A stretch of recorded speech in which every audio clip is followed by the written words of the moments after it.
What's up, guys? Mower Medic 1 here. Hey, working on a Stihl MS362. This saw has a multitude of problems. The main problem being that the lower rod bearing has absolutely left the chat. And I did a video on this here a while back, so the customer doesn't want this saw repaired, so we're going to tear it down for parts. And what I want to show you is the flywheel and how to remove it using the Stihl supplied flywheel removal tool that's supposed to be universal for all Stihl equipment, guys. And I'll put a link in the description below where you can get this flywheel puller plate for yourself to work on pretty much all Stihl equipment. So let's go ahead and get this thing set up. Now this MS362, of course, it's got a nut right here in the middle.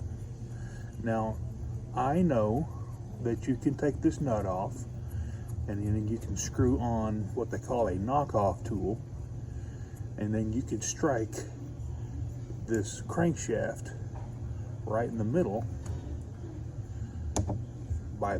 and also putting just a little bit of prise underneath the flywheel and hitting the crankshaft. But you could possibly, you can actually move this crankshaft inside the case if you're not careful and you hit it too hard.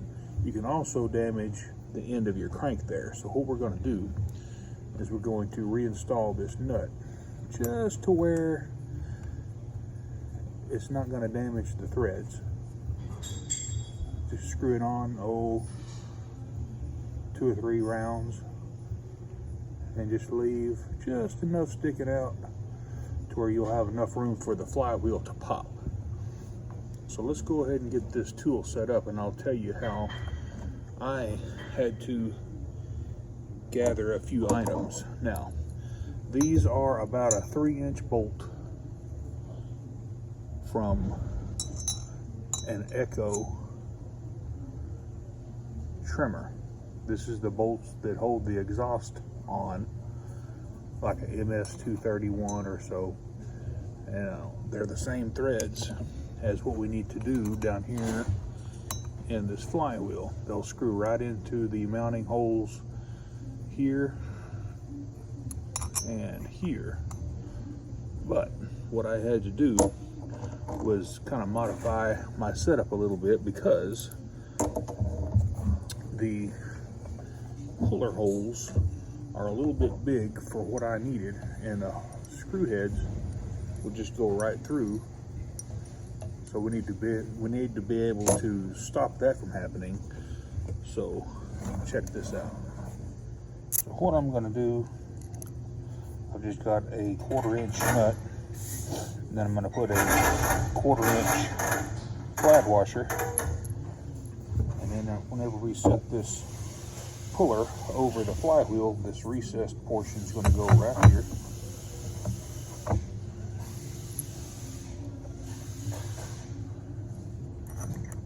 And we'll find a screw hole there.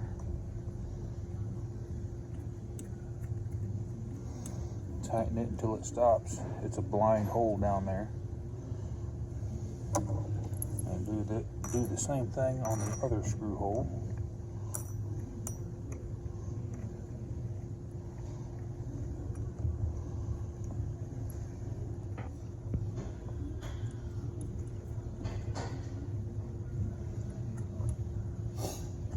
Now we just install our forcing screw.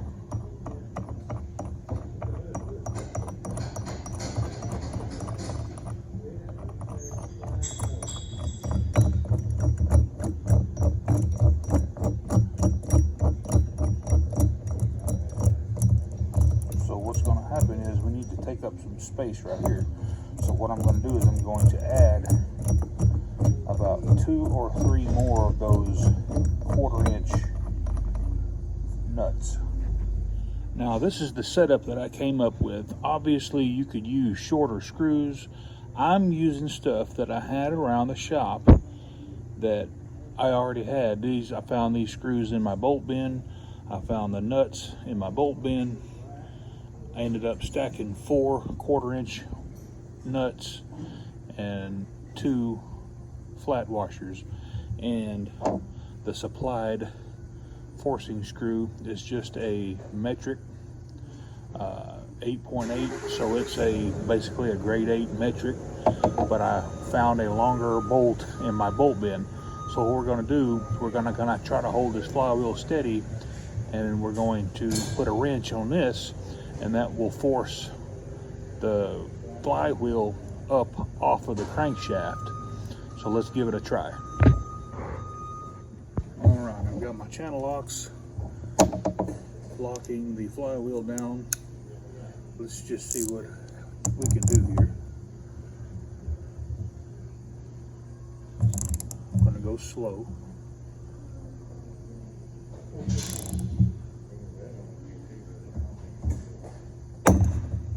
Pow, there it went.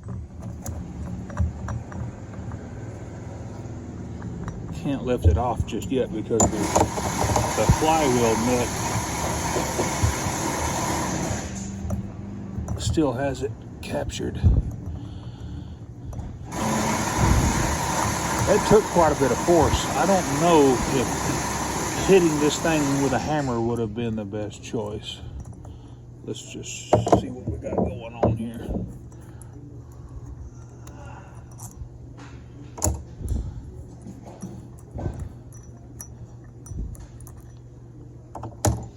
I'm gonna remove the tool and then remove the nut.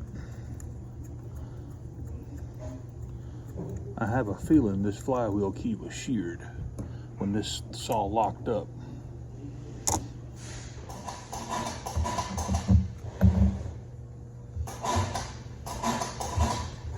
Oh yeah, she is sheared Ola.